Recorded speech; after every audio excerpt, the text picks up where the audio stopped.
Semana decisiva para criptomoedas e mercados globais. Pessoal, já nessa semana a gente vai ter a divulgação de dois dos principais índices de inflação da economia americana. Além do mais, a gente está tendo uma reviravolta na mudança do sentimento dos investidores por conta de uma mistura aí de dados e fatores macroeconômicos que, de um lado, levam a gente a acreditar que a gente pode ver corte na taxa de juros, já pelo outro lado a situação não está tão boa assim.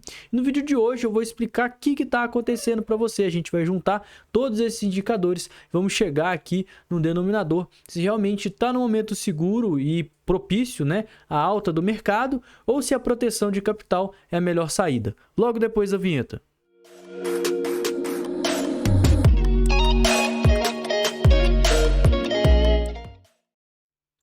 Pessoal, então começando, né, aqui com o nosso calendário econômico, a gente vai ter já na terça-feira o IPP, né, o Índice de Preço do Produtor, que vocês sabem que é um índice de inflação muito importante. Por quê? Basicamente, o motivo pelo qual a gente viu a inflação subir ao longo dos últimos meses tem ligação com o próprio índice de preço do produtor.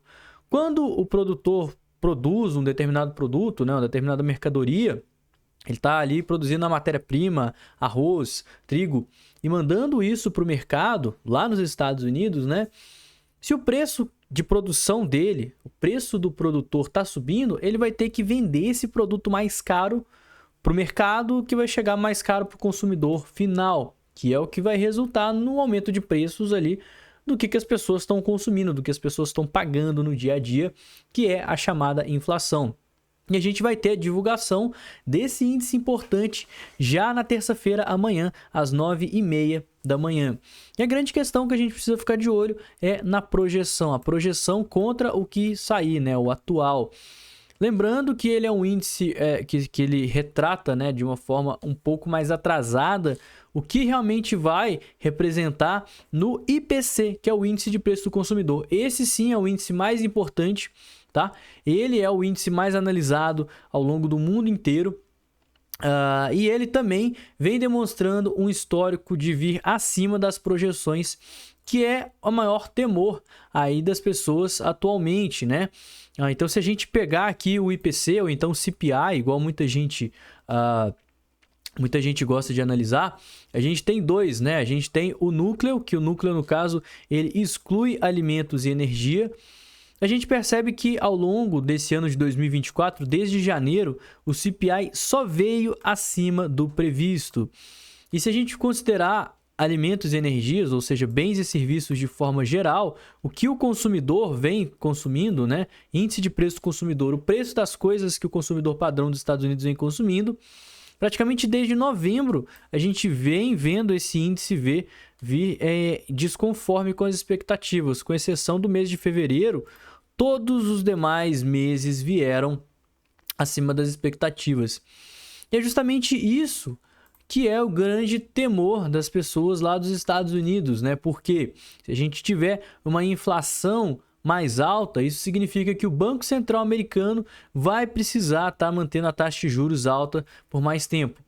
Na semana passada, vocês lembram, né, que eu comentei que foi divulgado as expectativas de inflação de Michigan, da universidade. Não só dos Estados Unidos para um ano, mas também para os próximos 5 anos. E tudo veio acima do previsto. E agora, né, nessa última segunda-feira, dia 13 de maio, o próprio Federal Reserve de Nova York, né, a sede deles lá de Nova York, tem o Banco Central, que é sediado lá em vários estados, e aí a reunião compõe, né, a reunião onde o Jerome Powell é o presidente do Banco Central, compõe todos esses núcleozinhos. Previu que as expectativas de inflação eram para ser 3% e subiram 3,3% nesse mês de maio. E essa é a maior preocupação que vem deixando os mercados incertos e tensos para o que vai acontecer nessa semana. Por quê? Na terça-feira a gente vai ter o IPP, na quarta-feira a gente vai ter o IPC, ou seja, terça é do produtor, quarta é do consumidor, e na terça a gente também vai ter o discurso do Powell às 11 horas da manhã, que, como sempre, né, costuma trazer uma certa volatilidade do mercado.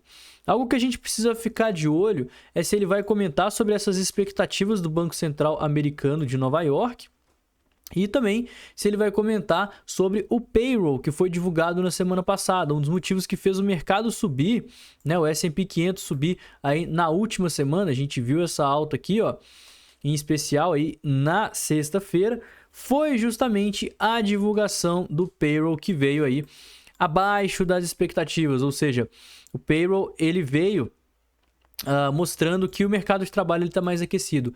E atualmente tem duas coisas que impactam aí na inflação, na taxa de juros se manter mais elevada. Primeiro, né, a própria inflação, o aumento do preço em si, que são divulgados pelos índices de inflação, IPP, IPC, PCE, né? Cujo qual é a grande preocupação dessa semana. E a segunda coisa são os indicadores de mercado de trabalho. Se as pessoas estão empregadas, se as pessoas estão recebendo bem, isso significa que elas estão com dinheiro para gastar. E quanto mais as pessoas gastam, menos faltam os bens no mercado, né? Pela própria lei da oferta e da demanda. E, consequentemente, o mercado sobe o preço dos produtos para não ficar escasso.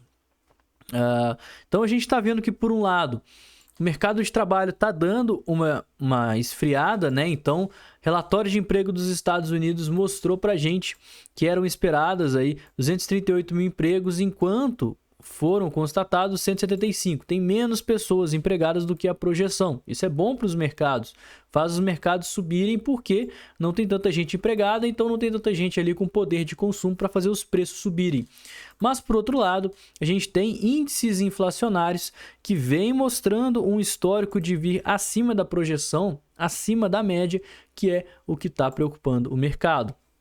Então, atualmente, né, a gente está vendo muita volatilidade em decisão justamente por conta desses dois viés aí de análise que estão movimentando o trabalho e que o mercado, né, e que deve ser comentado pelo Powell na reunião amanhã, às 11 horas da manhã. Atualmente, cerca de 9% das pessoas acreditam que a gente vai começar a ter corte na taxa de juros, mas provavelmente a gente não vai ter, tá? A gente vai ver corte lá para o segundo semestre. Mas esse aumento aqui no sentimento dos investidores, né, que a gente viu mudar de 3% para quase 9%, é justamente uma precificação do payroll vindo bom, o payroll movimentando os mercados, né? Então, está começando a rolar um pouco de otimismo. E por que eu estou falando isso? Porque os investidores ainda estão um pouco incertos com relação se vai ter corte na taxa de juros, se não vai ter, quando esse corte vai acontecer. E isso faz com que eles rebalanceiem e mudem completamente a carteira deles. Então, a partir de agora, a maior probabilidade é que a gente comece a ver corte na taxa de juros de fato no mês de setembro, que vai ser 3 reuniões a partir de agora, onde tem mais ou menos aí 49% de chance da gente ver corte a partir dessa reunião, fechando o ano, né? Fechando a última reunião com prováveis 2 cortes na taxa de juros. E é interessante a gente ver isso porque isso está andando junto com a perspectiva do Banco Central americano. Quando a gente vem aqui no dot plot, cada pontinho desse aqui é um membro do Banco Central. E a gente tem aqui essa linha, né, que tem mais pontinhos aqui, que é a linha onde tem mais dirigentes do Banco Central, mais cadeiras, né, do Banco Central, que concordam numa taxa ideal de taxa de juros, né? Então, para o ano de 2024, é esperado que a taxa de juros, pela maior parte dos participantes da FONC lá do Banco Central, acabe próximo a 4,6%. Para 2025, acabe próximo a 3,5% e 3,75%.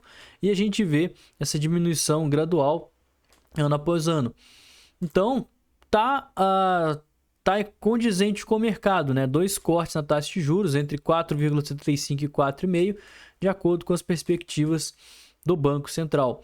Eu acho que é isso que a gente precisa ficar de olho aqui nessa semana, certo? Algo que me preocupa é justamente essa notícia que eu trouxe aqui pra gente, né?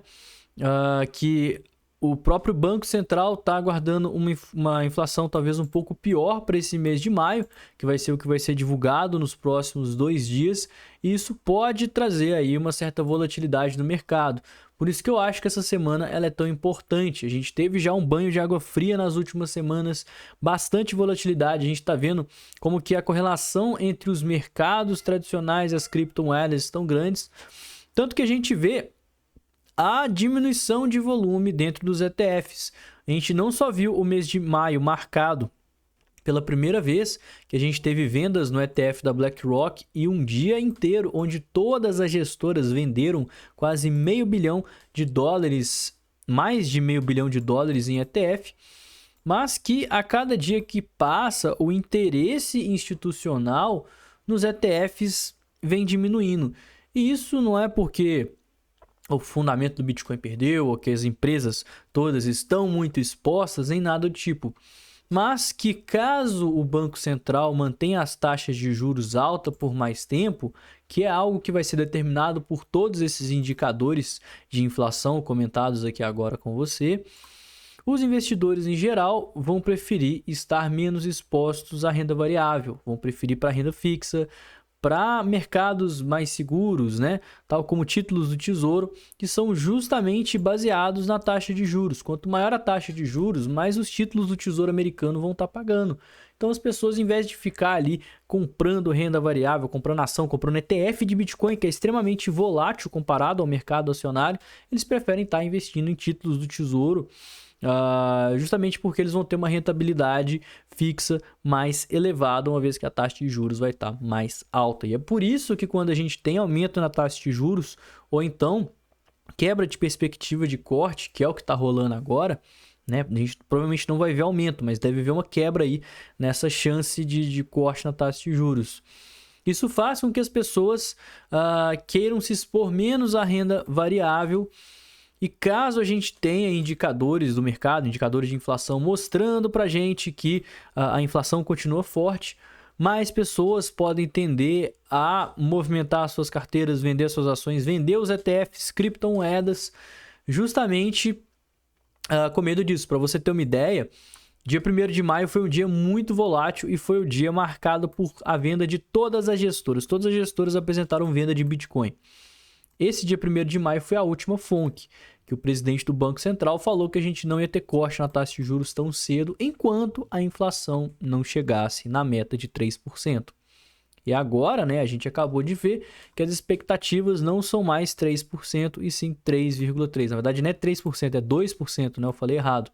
Então, as expectativas de inflação daqui um ano para frente foram para 3,3%, o que mostram aí justamente essa indecisão do Banco Central americano com relação à própria economia, tá? Então vamos ficar ligado com isso, vamos ver como que isso vai impactar o mercado e como que vão vir esses índices, né? Eu vou tentar soltar os vídeos de análise da terça e da quarta-feira após as 9h30 da manhã, após a divulgação desses índices, justamente para a gente ter ali uma certa comparação e ver o impacto na prática, certo? Se esse discurso for importante, eu trago um vídeo aqui pra gente. E no mais, eu acho que é isso, né, pessoal? Vamos ficar atento aqui na própria volatilidade. Toma muito cuidado, né? Eu já fiz a análise hoje falando das minhas estratégias e a minha estratégia está considerando justamente a volatilidade dessa semana. Então, se você quiser saber, não perde tempo e dá uma olhada agora, logo depois desse vídeo, na análise que eu soltei hoje pela manhã do Bitcoin, do mercado de criptomoedas, das oportunidades, os trades que eu abri trade hoje pela manhã, né? E que já tá aí dando bom, já tá no lucro. Então, se você quiser saber mais detalhes, corre aqui no último vídeo do canal. Não esquece dos nossos apoiadores, a corretora BingX, que é a corretora que eu utilizo para fazer as minhas operações, assim como a Token.com, que é a rede social das criptomoedas. E no mais, eu vou ficando aqui, espero que você tenha gostado. Links para se inscrever estão todos aqui embaixo. Se inscreve com o link que está na descrição aqui para você ter desconto nas taxas e promoções especiais. E no mais, eu vou ficando por aqui. Tenha um excelente dia e uma ótima semana. Valeu, galera. Falou!